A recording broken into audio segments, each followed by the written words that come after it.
सबैभन्दा ठुलो दान भनेको समय दान हो। किनभने त्यो समय दान कहिले फर्केर आउँदैन कि। धन दियो भने धन बरु फेरि आउँछ, उसले दिएको धन छ भने पनि फर्केर आउँछ। जमिन दान गरे बरु अर्को जमिन किन्न सक्छ, तर दिएको समय जुन छ त्यो साल, त्यो मिति, त्यो गते, त्यो घण्टा फेरि उसको जीवनकालमा कहिले आउँदैन। नारी भनेको चाहिँ शक्तिको स्वरूप हो हैन। र यो पुरुष प्रधान देशले चाहिँ, पुरुष प्रधान समाजले चाहिँ नारीलाई अलि तल पार्न चाहिँ खोज्छ, तर त्यो भएर चाहिँ यो युगदेखि नै चलिआएको। त्यसलाई चाहिँ हामीले नराम्रो मान्नु हुँदैन। किनभने यदि आफूमा क्षमता छ भने चाहिँ समाज सूर्यको किरणलाई हातले छेकेर छेकिन्न। यदि आफूमा क्षमता छ भने त प्रस्फुटित हुन्छ। एक न एक दिन त त्यो हिलोमा कमलको फुल फुल्छ। त्यो आमाको माया दिने भएरै माया गर्ने नाम राखेको। वास्तवमा मान्छेहरूले के राख्छन् भने, कतिले देखेको छु क्या, अनाथ आश्रम भनेर लेखेको हुन्छ, कतिले वृद्ध आश्रम लेखेको हुन्छ। म चाहिँ त्यो नाम देखेर अलिकति मनमा कस्तो लाग्यो भने, बिचरा त्यो बस्नेलाई पनि म अनाथ आश्रममा बस्छु भन्ने फिल हुन्छ कि, जस्तै भए पनि। अनि उसलाई चाहिँ म माया घरमा बस्छु, मलाई आमाको माया मिलेको छ भन्दा अलिकति त्यो शब्दले पनि फरक पर्छ भन्ने लागेर नै माया घर राखेको हो खासमा नाम पनि। हजुरलाई सर्वप्रथम चाहिँ यहाँबाट स्वागत छ। हजुर, धेरै धेरै आभार, नमन गरेँ मैले। हजुरलाई सर्वप्रथम चाहिँ कस्तो लाग्यो होला यो ठाउँ? दुईचोटि भयो कालिम्पोङ आउनु भएको? हजुर, कालिम्पोङमा यो पटक दोस्रो पटक हो मेरो। बडो आनन्द लाग्यो। मलाई अर्को देशमा छु जस्तो अनुभूति भएको छैन। आफ्नोपन, आफ्नो मौलिक संस्कार संस्कृतिमा रमाउनु भएको हजुरहरू, साथसाथै बर्मेक धामका यहाँका स्थानीयवासीहरू र अघिल्लो पटक आउँदा पयोङ गाउँका वासीहरू, मैले त्यस्तो भिन्नता केही पाइनँ। मनमा उदारतापन छ, सच्चापन छ, नेपालीपन छ। अनि यहाँ आएर कथा गर्दा आफ्नो धर्म, संस्कार, संस्कृतिप्रति हजुरहरूले गर्नुभएको जागरुकता अनि आफ्ना सन्तानलाई सिकाउनु भएको आचरण, यो सबै देख्दा बडो आनन्द लाग्यो। साथसाथमा रामकथा, यसै पनि मर्यादा पुरुषोत्तम राम, जसले मर्यादा नै सिकाउनु भएको छ, डिसिप्लिन सिकाउनु भएको छ, त्यो कथा वाचन गर्न पाउँदा र यहाँको ठाउँ अवलोकन गर्न पाउँदा, यहाँका व्यक्तित्वहरूसँग जोड्न पाउँदा धेरै आनन्द लागेको छ। तपाईँले अनि हाम्रो यो नेपाल र यहाँ चाहिँ के भिन्नता पाउनुभयो? कि हामी त एउटै हौँ तर पनि केही भिन्नता छ कि? नेपालमा र यहाँ मलाई त्यो बोर्डरको मात्रै भिन्नता लाग्यो होइन। बिचमा एउटा बोर्डर छ र उता नेपाली पैसा चल्ला, यहाँ भारतीय रुपियाँ चल्ला, बस त्यति फरक हो। अरू केही पनि मलाई फरक लागेन। आफ्नो जात जाति, आफ्नो मौलिकता, आफ्नोपन, नेपाली भाषा, त्यो सबै देख्दाखेरि चाहिँ मलाई फरक लागेन। भूमि उही हो, धर्म संस्कार संस्कृति उही हो, व्यक्तिहरू उस्तै आत्मीयता छ, त्यस्तो फरक अनुभूति गरिनँ मैले। अनि यहाँका हाम्रो परिवेश, यहाँका चलचलन नेपालसित मिल्छ? कतै हामी नेपाली नै हौँ तर पनि बोर्डरले गर्दा कतै अलिक फरक देखिन्छ? त्यस्तो धेरै फरक केही पनि मैले पाइनँ। र यहाँ फरक भनेको एउटा मौसम बडो सुन्दर, बडो आनन्द, चिसो ठाउँ, धेरै राम्रो आनन्द लाग्यो। पहाडको ठाउँमा आएर यसरी कथा गऱ्यौँ। विकसित एरिया छ, उहाँभन्दा धेरै अलि विकास छ यहाँ, त्यो फरक मैले भिन्नता पाएँ। अरूमा त आत्मीयता, व्यक्तिगत रूपमा चाहिँ मैले खासै भिन्नता पाइनँ, उस्तै छ। हजुर।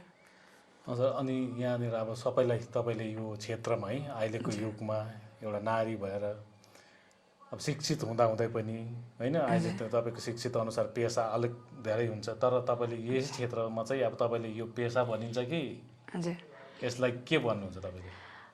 यो चाहिँ अब आफ्नो आफ्नो हेर्ने नजर हो। म चाहिँ हजुरलाई यो क्षेत्रमा, हजुरले जुन भन्नुभयो शिक्षित हुन, त यो क्षेत्रमा हर क्षेत्रमा शिक्षित भएकै राम्रो हुन्छ। यो क्षेत्रमा पनि जुन मेरो एउटा बेसिक, मेरो गुरुदेव स्वरूप मेरो हजुरबुवाले एउटा के ज्ञान सिकाउनु भयो, त्यो संस्कार चाहिँ ममा भरियो।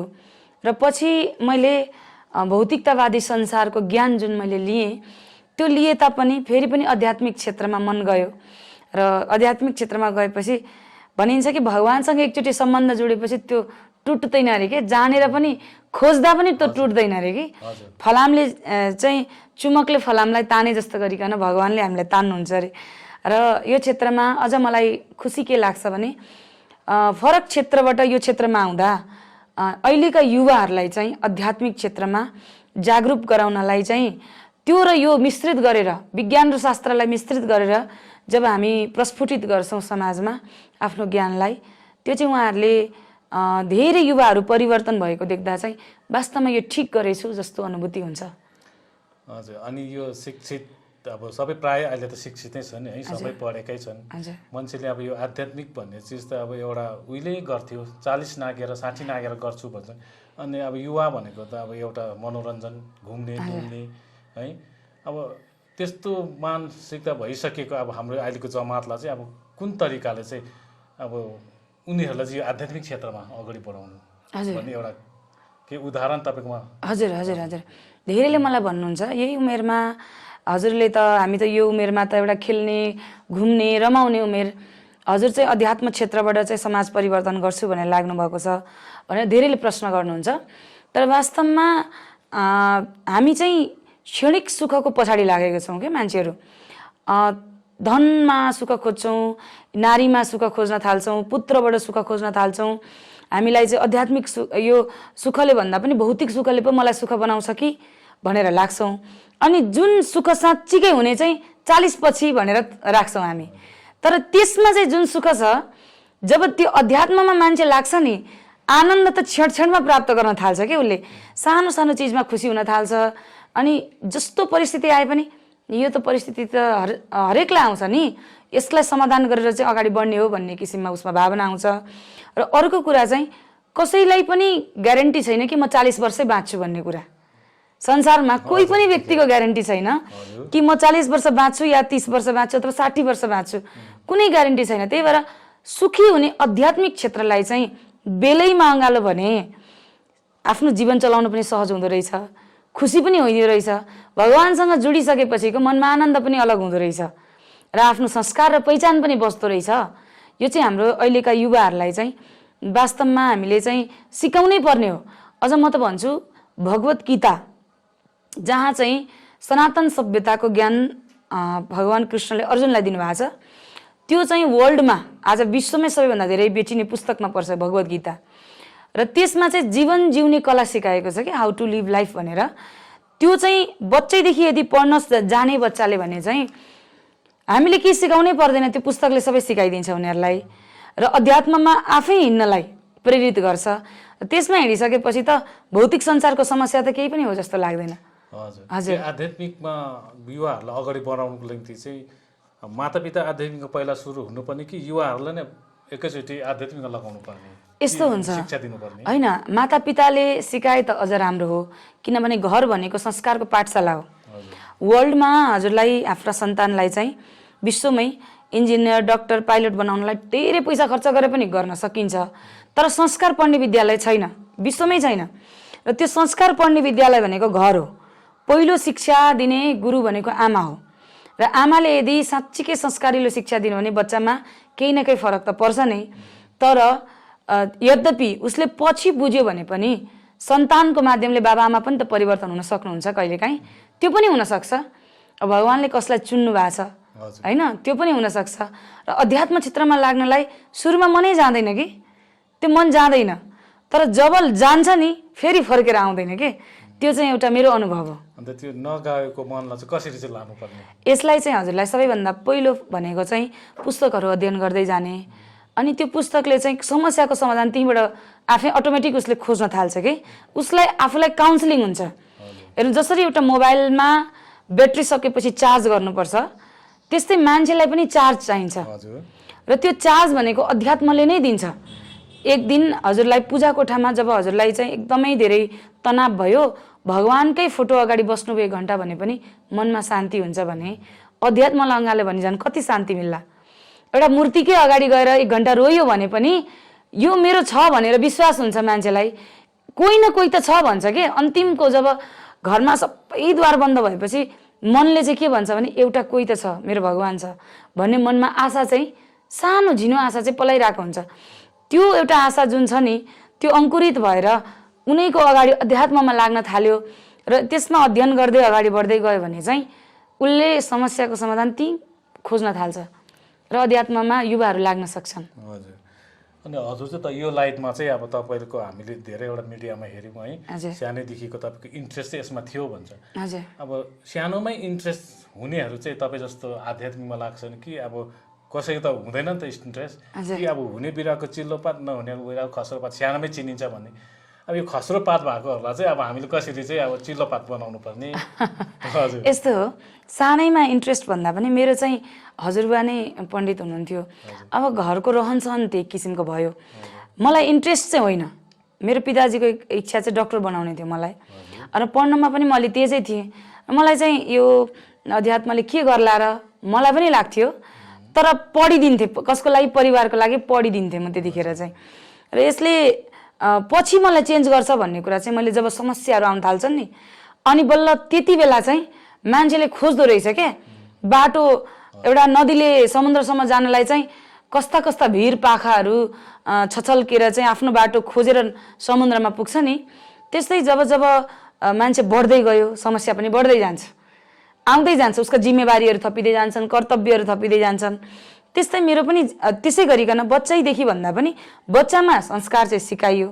त्यो चिजले पहिला यतापट्टिको पढाइ जब सकियो पछि म वृन्दावन घुम्न गएको खासमा, तर घुम्न जाँदाखेरिको त्यहाँको अध्यात्मले मलाई यसरी क्याच गर्यो कि म त्यसबाट फुत्किनै सकिनँ। र त्यो चाहिँ हर युवामा हेर्नुहोस्, हर व्यक्तिभित्र दया माया प्रेम करुणा छ कि।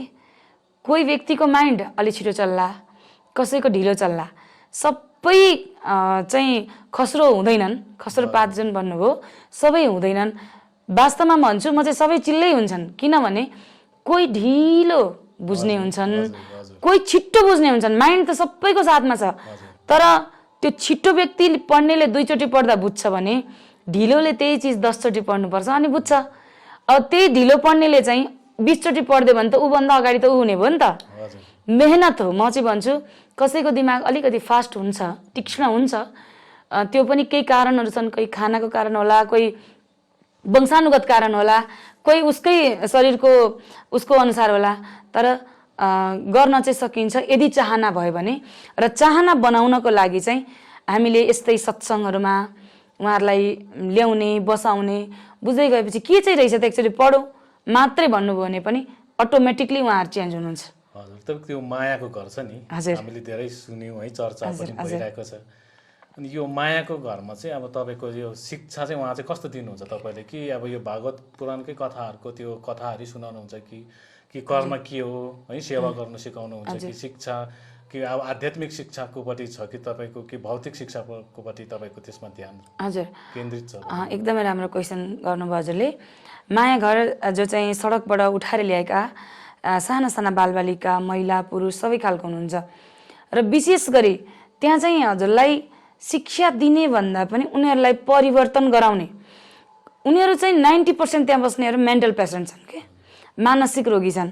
त्यो मानसिक रोगी भएको मान्छेलाई म मानव हुँ भन्ने शुद्ध ज्ञान छैन, उसलाई म स्वस्थ छु भन्ने पनि ज्ञान छैन। जे भेट्यो त्यही खान्छ, लुटेर चोरेर ठगेर पिटेर उसले खाइरहेको हुन्छ फालेको खानेकुराहरू होइन। त्यस्तो व्यक्तिहरूलाई चाहिँ रेस्क्यु गरेर ल्याएर उनीहरूलाई सबैभन्दा पहिले उपचारको खाँचो हुन्छ। र उपचारको खाँचो हुन्छ, पहिला उपचार गर्ने, उपचार पछाडि खाना बस्ने सबै व्यवस्था गरेपछि उमेरको हिसाबले, जस्तै सानो बच्चा छ भने सानो बच्चालाई के को शिक्षाको आवश्यकता पर्छ त अहिले तत्काल? अब सबैलाई अध्यात्म मात्रै दियो भने पनि गाह्रो हुन्छ, सबैलाई भौतिक शिक्षा दिए पनि दुईटैलाई मिलाएर लान सक्नु पर्यो नि। र पहिले भौतिक शिक्षा कपुरी कनै लेख्न जानेको छैन अनि मैले भगवान् कृष्णले यसो गर्नु भन्ने मात्रै सिकाएर पनि पुग्दैन होइन। त्यो उनीहरूलाई चाहिँ दुवै किसिमको पार्टमा उसलाई आफूलाई पहिला ग्रोथ गर्नको लागि त्यो शिक्षा चाहिन्छ। शिक्षा दिनु गलत कुरा होइन नि त, उसमा आफूमा अधिकारको कुराहरू उसले जान्दछ, कर्तव्यको कुराहरू जान्दछ, समाजप्रति दायित्वको कुराहरू जान्दछ, आफूले आफूमा बौद्धिक विकास गर्छ उसले। त्यसको साथमा चाहिँ आध्यात्मिक शिक्षा हो, त्यो पनि हुनुपर्छ, दुइटै बराबर लिएर जानुपर्छ। र उनीहरूलाई चाहिँ एउटा घरमा संस्कार बच्चाहरूलाई चाहिँ, तर धेरै चाहिँ हजुरलाई मेन्टल पेसेन्ट भएको कारणले गर्दाखेरि मानसिक रोगीहरूलाई चाहिँ उपचार नै पहिले चाहिन्छ र काउन्सिलिङ, उनीहरूलाई बसाउने काउन्सिलिङ चाहिँ अध्यात्मकै थोरै थोरै थोरै थोरै जीवन के हो, जीवन कति दिनको छ, हामीले किन आयौँ धरतीमा, कति बाँच्ने छ, र त्यो बाँचेको जीवन चाहिँ यसै खेर नफालौँ, हामीले केही गरौँ भनेर। अब पढे लेखेको हुनुहुन्छ, युवा वयस्क हुनुहुन्छ भने त्यही किसिमको जब उहाँहरूलाई पक्राउँछौँ हामी। जसले गर्न सक्नुहुन्न उहाँलाई सिप सिकाउने पनि गरेको छौँ। कोही सिलाइ कटाइको काममा लाग्नु भएको छ महिलाहरू, कोही गमला बनाउनुहुन्छ, कोही माला पोतेहरू हुनुहुन्छ, कोही जुत्ताहरू बनाउनुहुन्छ। त्यो चाहिँ उहाँहरूलाई सिप सिकाएर आत्मनिर्भर बनाउने। पहिला त आफू बाँच्न सक्नु पर्यो नि, अनि बल्ल अध्यात्मको क्षेत्रमा लानु पर्यो। खानै पाएको छैन, अब उसलाई प्रवचन मात्रै दिएर पनि हुन्न। र दुवै चिजलाई चाहिँ हामीले बराबर लिएर जानुपर्छ। दुइटैलाई सँगै लिएर गयौँ भने मात्रै उसको जीवनलाई चाहिँ उसले सही मार्गमा सही ढङ्गमा जिउन सक्छ। अच्छा, अनि त्यहाँ तपाईँको जति पनि स्वयंसेवकहरू छ नि, हजुर, उहाँ चाहिँ तपाईँको सेलेरी दिनुहुन्छ कि उहाँहरू सेवा नै गर्नुहुन्छ कि हामीले चाहिँ गर्नुहुन्छ? हामी केही न केही गर्छौँ, किनभने यति भनेर हामी तोकेको छैनौँ। उनीहरूले चाहिँ किनभने बिहान उठेदेखि रातिको 10-11 बजीसम्म निरन्तर उहाँहरूको समय दिनुपर्छ। मैले भन्ने गरेको छु, संसारको सबैभन्दा ठुलो दान भनेको समय दान हो। किनभने त्यो समय दान कहिले फेरि फर्केर आउँदैन कि। धन दियो भने धन बरु फेरि आउँछ, उसले दिएको धन छ भने पनि फर्केर आउँछ। जमिन दान गरे बरु अर्को जमिन किन्न सक्छ, तर दिएको समय जुन छ त्यो साल, त्यो मिति, त्यो गते, त्यो घन्टा फेरि उसको जीवनकालमा कहिले आउँदैन। त्यही भएर समय दान उहाँहरूले जुन गर्नुभएको छ, अनि त्यहाँ सेवा गर्ने धेरै युवा हुनुहुन्छ। किनभने अहिलेको युवाहरूमा चाहिँ समाजप्रति एकदमै धेरै कम दायित्वबोध गर्न थाल्नु भएको छ, सेल्फिस हुन थाल्नु भएको छ। आफू स्वार्थपन, म कसरी कमाउन सक्छु, कसरी म घर जोड्न सक्छु, म कसरी बिल्डिङ गाडी किन्न सक्छु, भन्ने मात्रै छ।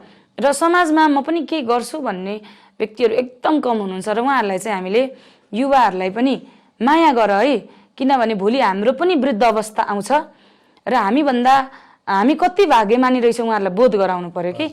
जसले चाहिँ घरबाट अपहेलित भएर सडकमा पुग्नु पर्यो, जसले खाना पाउनु भएन, तर हामी त कमसेकम खाना पाछौँ, घरमा बस्न पाछौँ, आफन्त इष्टमित्र सबै छन्।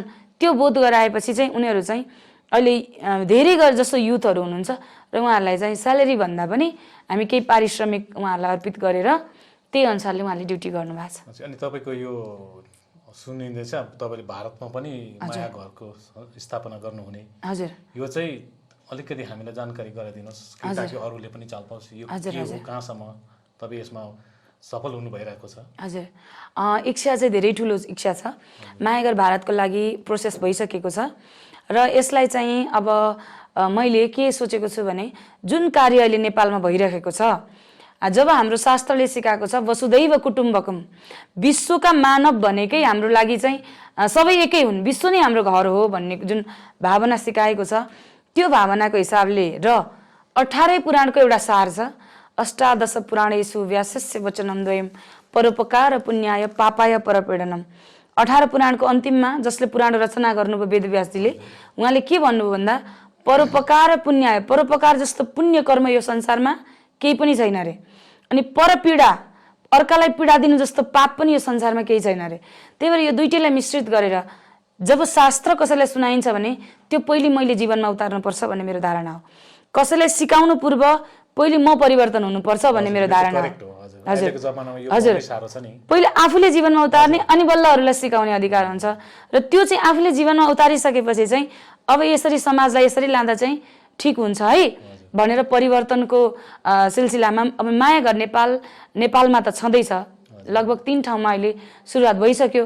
तर उहाँका नेपालवासीले मात्र सेवा पाउनुभयो। यहाँ भारतमा पनि धेरै बोर्डरबाट, जस्तै वेस्ट बङ्गालबाट धेरै पुग्नु भएको छ, बिहार बोर्डरबाट कति पुग्नु भएको छ होइन। त्यो बोर्डर साइडका जति पनि बाबा वृद्ध आमाहरू हुनुहुन्छ, बाबाहरू हुन्छ, उहाँहरूको भाषा बुझिँदैन, तर पनि हाम्रो लागि त उहाँहरू मानव हो। मानव भनेकै भगवानको अंश हो, भगवान हो। हामी त मानव सेवा गर्ने। र मायाघर भारतलाई पनि कहीँ जमिन प्राप्त भएमा, हामीलाई सही ठाउँमा जमिन प्राप्त भएमा त्यो ठाउँमा चाहिँ हामीले मायाघरको एउटा सिर्जना गर्ने र यहाँका जो सडकमा बस्नु भएको छ, समाजले अपहरित गरेको छ, उहाँहरूको पनि सेवा होस् भन्ने धारणा चाहिँ छ। र त्यसको प्रक्रियालाई हामी अघि बढिरहेका छौँ। र जो चाहनुहुन्छ यो भिडियोलाई हेरिरहनु भएको छ र उहाँ जो इच्छुक हुनुहुन्छ कि यस्तो धर्मको कर्म, परोपकारी कर्म हाम्रो ठाउँमा पनि होस् भन्ने यदि चाहना, इच्छा छ र त्यस्तो कोही व्यक्ति हुनुहुन्छ भने चाहिँ हामीलाई सम्पर्क गर्न सक्नुहुन्छ। बर्मेक धामकै समितिलाई सम्पर्क गर्न सक्नुहुन्छ र त्यो ठाउँको भिजिट गरेर हामीले त्यहाँ चाहिँ बनाउन सक्छौँ। अनि तपाईँको यो कालिम्पोङतिर बनाउँदा कसो होला? जहाँ पाए पनि हेर्नुहोस्, किनभने सेवा हो नि त। सेवा भनेको चाहिँ म चाहिँ यस्तो भिआइपी ठाउँमा चाहियो भन्ने होइन। हाम्रो लागि भनेको हाम्रो सेवाको काम हो। सेवा भनेको जहाँ भूमि प्राप्त हुन्छ सो भूमिमा हामीले चाहिँ सेवाको भाव चलाउँ र सबैलाई जोड्न सकौँ, परोपकारी भावनाको जागृत गर्न सकौँ र आध्यात्मिक क्षेत्रमा अझ युवाहरूले ल्याउन सकौँ, सेवा भावनाको जागृत गर्न सकौँ भन्ने धारणा हो। ठिक छ, हामीहरू पनि अब यो आएको चाहिँ कालिम्पोङमा आएको पनि राम्रो है, हामीले पनि सेवा गर्नु पाउने। अनि अर्को कुरो चाहिँ के सोध्नु मन लाग्यो भने तपाईँको चाहिँ अब यो पुराण चाहिँ धेरै भन्नुहुन्छ, तपाईँले भागवत पुराण चाहिँ हामीले सुनेको नि है, अब शिव महापुराण छन्, देवी भागवत पुराण छन्, अब अहिले रामकथा हाम्रो यहाँ बर्मेक धाममा भइरहेको छ। तपाईँलाई सबैभन्दा रुचि चाहिँ केमा लाग्छ सुनाउनु? होइन, सबैमा आनन्द हुन्छ। हेर्न, शिव महापुराण भन्दाखेरि भगवान शङ्करजीको महिमा, देवी भागवत भन्दा माता देवीको चरित्रको त्यहाँ गुणगान हुन्छ होइन। विष्णु महापुराणमा विष्णुकै चरित्रको, भगवान त सबै एकै हुन्। मैले जहाँ पनि भन्ने गरेको छु, नाम अलग अलग हो, भगवानले रूप परिवर्तन गरेर आउनु। जसरी हामीभित्र आत्मा छ, यो एक दिन यो शरीर छोड्नुपर्छ नि हामीले, फेरि यो आत्मा अर्को, जसरी भन्छ हाम्रो शास्त्रले कि अर्को खोलमा फेरि प्रवेश गर्छ, आत्मा त मर्दैन। त्यस्तै भगवानले पनि बेला बेला रूप परिवर्तन गर्नुभयो। भगवान एउटै हुनुहुन्छ र म चाहिँ भगवानको नाम भनेको सत्य शब्दले प्रणाम गर्छु। भगवान सत्य हुनुहुन्छ, बस त्यति जान्दछु। र सबै भगवानको कथामा बडो आनन्द आउँछ। यहाँ रामकथामा पनि बडो आनन्द आइरहेछ। भक्तजनहरू श्वास पनि चलाउनुहुन्छ कि हुन्न, जसरी कथा सुन्नु भएको छ, त्यो बडो आनन्द आएको छ। हजुर, यो एउटा इतिहासै भयो है हाम्रो बर्मेक धाममा पनि, ताकि भक्तजनले अब बस्ने ठाउँ पाउनु छोड्यो। पुराणमा त अहिलेसम्म यस्तो भएको थिएन है। अब हजुरको एउटा सत्यताले, प्रवचनले है, अब यो धामको महिमा तपाईँको अब यो आगमनले भनौँ है, हामीलाई एकदम खुसी लागिरहेको छ। अब र पनि तपाईँको अब यो एउटा विशेष तपाईँले चाहिँ को चाहिँ मान्नुहुन्छ मान्छेमा चाहिँ? अब हामी त, म त राम भक्त हौ, जस्तै म साई सङ्गठनको मान्छे, अनि जस्तै अब तपाईँले पनि कसै शिवले मान्छन्, अब यसमा तपाईँ चाहिँ? म चाहिँ कृष्णलाई मान्छु, कृष्ण राधा कृष्णलाई मान्छु, युगल सरकारलाई, उहाँको एउटा प्रेमी भक्तको रूपमा। किन नामै मेरो राधिका दासी छ, राधिकाको दासी भएर राधिका दासी भनेको हो। यो नाम चाहिँ वास्तवमा गुरुदेवले दिनुभएको नाम हो, पछि परिवर्तन भएको। वास्तविक नाम चाहिँ मेरो प्रिमा नेपाल। हजुर, मेरो प्रिमा नेपाल हो। तर मलाई भगवानले चाहिँ एउटा आफ्नो दासीको रूपमा स्वीकार्नुभयो र राधा रानीको दासी भनेर एउटा चाहिँ, र भागवत मञ्जरी, भगवानको कथालाई चाहिँ मञ्जरी स्वरूप, एउटा सुगन्ध स्वरूप फैलाउने भनेर उपाधि प्राप्त भएको थियो मलाई। त्यो उपाधि स्वरूप मलाई दिनुभयो र त्यस पछाडि चाहिँ राधिका दासी चाहिँ मलाई राधा रानीको दासको रूपमा मलाई दिनुभयो। हजुर, अनि अब तपाईँले अरू यस्तो प्रवचनहरू भारत बाहेक अरू अन्य कहीँ ठाउँहरू? मैले धेरै ठाउँमा गरेको छु। कतिवटा जग्गामा चाहिँ तपाईँले दिनु? हजुर, धेरै ठाउँमा छ, जस्तै इजरायल भयो, प्यालेस्टाइन भयो, कतार भयो, त्यस पछाडि गएर भारत भयो। भारतको कुन ठाउँ? भारतको धेरै ठाउँमा गरेको छु। बिहार भयो, महाराष्ट्र भयो, गुजरात भयो। हिन्दीमा गर्छु। हजुर, विशुद्ध हिन्दीमा। हिन्दीमा कथा हुन्छ भारतमा। अहिले यो भारतमा चाहिँ मेरो दोस्रो पटक नेपालीमा भनौँ, पहिलोचोटि पयोङमा मैले श्रीमद् भागवत कथा गरेँ र यहाँ नाम रामकथा दोस्रो पटक नेपालीमा भारतमै बसेर चाहिँ नेपालीमा कथा गरेको चाहिँ यो रेकर्ड भयो मलाई। नत्र प्राय म हिन्दीमै कथा हुन्छ भारतमा, विदेशतिर जाँदाखेरि इङ्ग्लिसमा हुन्छ मेरो प्रवचन र नेपालमा हुँदा नेपालीमा हुन्छ। अनि अब अहिलेको मोडर्न, तपाईँ त नारी हुनुहुन्छ है, अब नारीलाई शिक्षा दिने चाहिँ अब पुरुषले भन्दा नारीले नै बेसी सजिलो पर्छ। अनि अहिलेको मोडर्न नारीहरूलाई जो शिक्षित छन् उहाँहरूलाई चाहिँ तपाईँले के सन्देश दिन चाहनुहुन्छ? हजुर, म के सन्देश दिन चाहन्छु भने, सबैभन्दा पहिले त नारी भनेको चाहिँ शक्तिको स्वरूप हो होइन। र यो पुरुष प्रधान देशले चाहिँ, पुरुष प्रधान समाजले चाहिँ नारीलाई अलिक तल पार्न चाहिँ खोज्छ। तर त्यो भएर चाहिँ यो युगदेखि नै चलिआएको, त्यसलाई चाहिँ हामीले नराम्रो मान्नु हुँदैन। किनभने यदि आफूमा क्षमता छ भने चाहिँ समाज सूर्यको किरणलाई हातले छेकेर छेकिन्न। यदि आफूमा क्षमता छ भने त प्रस्फुटित हुन्छ। एक न एक दिन त त्यो हिलोमा कमलको फुल फुल्छ। नारीको चाहिँ शक्ति बेसी भएर होला, पुरुषले दबाउँदा पनि सहेको। हजुर, तर देवी भागवतको हिसाबले हेर्दाखेरि चाहिँ जब पुरुषलाई पनि अप्ठ्यारो पर्छ नि, जब देवताहरू पनि हार खानुहुन्छ, अनि नारी शक्ति त्यतिखेर चाहिँ उजागर भएर चाहिँ दैत्यहरूको नष्ट गर्नुभएको कथाहरू पनि आउँछ। तर म चाहिँ भन्छु, आमा भन्ने चिज कहिले पनि दोस्रोसँग तुलना हुँदैन। विश्वमै आमाको तुलना अर्कोसँग केहीसँग पनि दाँच्न सकिँदैन। आमा भनेको आमा नै हो, त्यसको तुलना अरू कुनै केहीसँग पनि गर्न सकिँदैन। धरतीलाई पनि आमा भन्छौँ, वेदलाई आमा भन्छौँ, गाईलाई आमा भन्छौँ, तुलसीलाई आमा भन्छौँ, गङ्गालाई गङ्गा माता, जललाई त आमा भन्छौँ हामी होइन, प्रकृतिलाई आमा भन्छौँ।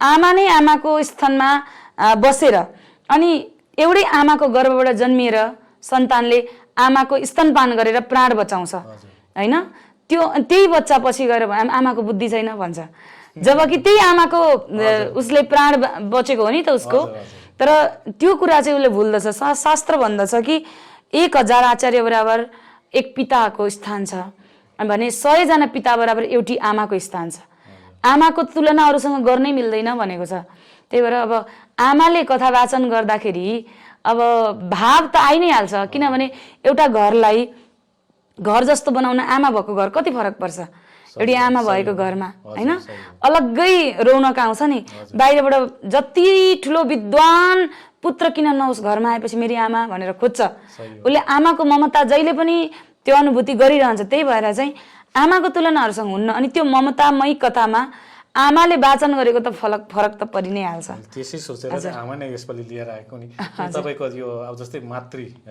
जस्तै तपाईको माया घरमा धेरै बच्चाहरु छन् है धेरै नानीहरु छन् अनि नानीहरु चाहिँ जस्तै कि आमाको छेउमा बसेर खाना खानु रुचाउँछन् तपाई खानुहुन्छ उनीहरुसँग एकदम मसँगै एकदम सबै हामी सँगै बस्छौं हैन उनीहरुलाई चाहिँ कस्तो लाग्छ भने अब म कहिले काहीँ बाहिरबाट फुत्त जान्छु सानो थोरै खाना पकाएर खाना बसेको हुन्छु नि आमाले खानुभयो अब हामीलाई पनि चाहियो कति आउँछन् दिदै गयो त्यो यति बनाएको हुन्छ हैन उनीहरुलाई चाहिँ कस्तो फिल हुन्छ भने अब आमा आउनुभयो भन्ने खालको त्यो आमाको माया दिने भएरै माया गर्न नाम राखेको वास्तवमा मान्छेहरुले के राख्छन् भने कतिले देखेको छु के अनाथ आश्रम भन्ने लेखेको हुन्छ कतिले वृद्ध आश्रम लेखेको हुन्छ म चाहिँ त्यो नाम देखेर अलिकति मनमा कस्तो लाग्यो भने बिचरा त्यो बस्नेलाई पनि म अनाथ आश्रममा बस्छु भन्ने फिल हुन्छ के जस्तै भए पनि अनि उलाई चाहिँ म माया घरमा बस्छु मलाई आमाको माया मिलेको छ भन्दा अलिकति त्यो शब्दले पनि फरक पर्छ भन्ने लागेर नै माया घर राखेको हो खासमा नाम पनि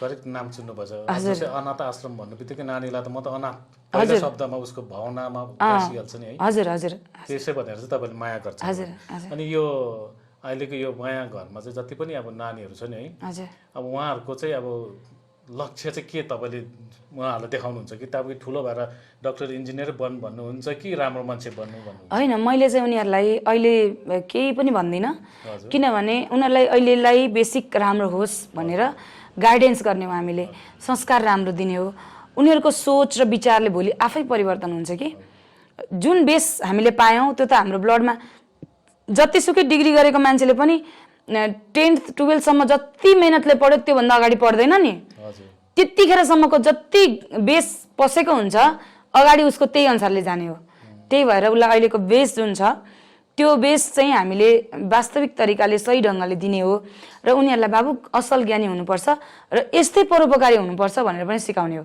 किनभने उनीहरुलाई पनि भाव आउँछ म यस्तो ठाउँमा मलाई यति माया पाएर घरको कमीको अनुभवै नभइकन मलाई यसरी हुर्काउनु भयो भने मैले पनि समाजप्रति त्यस्ता व्यक्तिहरुलाई राम्रो गर्नुपर्छ भन्ने उसमा पनि भावना जागृत होस् र अहिले हामीले चाहिँ स्कुलकै शिक्षा दिएका छौं उहाँहरुलाई बिहान बेलुका प्रवचन भए तापनि म नभएको बेला टिभीबाट प्रवचन हेरे तापनि उनीहरुलाई चाहिँ स्कुलिङ शिक्षा नै भइरहेको छ अहिले उहाँहरुले टिभी देखाउनुहुन्छ टिभी हेर्छन् सबै हेर्छन् कार्टुन बच्चाहरुले कार्टुन हेर्नेले कार्टुन हेर्छन् हैन उमेर भएकोलाई समय छुट्याएर फिल्महरु देखाउने गरेको छ किनभने उहाँहरुलाई चाहिँ समाजमा आफ्नो दायित्व हुने खालको अलिक परिवर्तन होस् र त्यो चाहिँ हेरिरहन्छन् उहाँहरु अब कति बुढाबुढी हुनुहुन्छ उहाँले भजन कीर्तन हेरिराख्नु भएको हुन्छ हैन उहाँहरुलाई चाहिँ आफ्नो आफ्नो हिसाबले उमेरको हिसाबले सबै फरक खालको हुन्छ नि त उनीहरुले सेवा गर्छन् त्यहाँ जस्तै कि बस्नेहरुले स्वास्थ्य चाहिँ एकदमै कम हुनुहुन्छ स्वास्थ्य मैले अघि भने 90% हुनुहुन्छ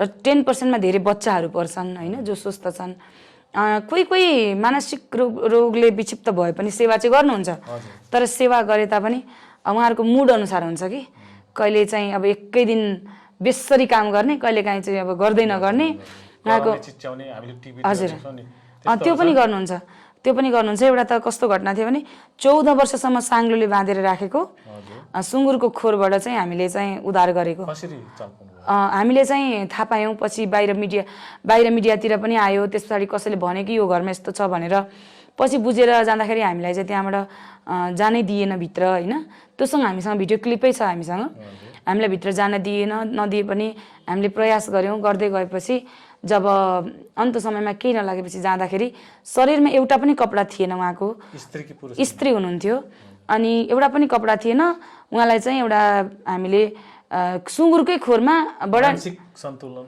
गुमेको थिएन। अनि निकालेर ल्याउँदाखेरि जिब्रो चाहिँ पुरै कालो थियो क्या, माटो खाँदा खाँदा, अनि दिसा पिसाब भुइँभरि शरीरभरि लगाएको, कसैले पनि त्यो छुनलाई घिनाउने त्यस्तो अवस्थाको व्यक्तिलाई उद्धार गरेर उहाँलाई उपचार गरेर हजुर हजुर हो एकदम राम्रोसँग गर्नुहुन्छ। अहिले ठिक हुनुभयो भने यस्तो व्यक्ति पनि ठिक त हुँदो रहेछन्।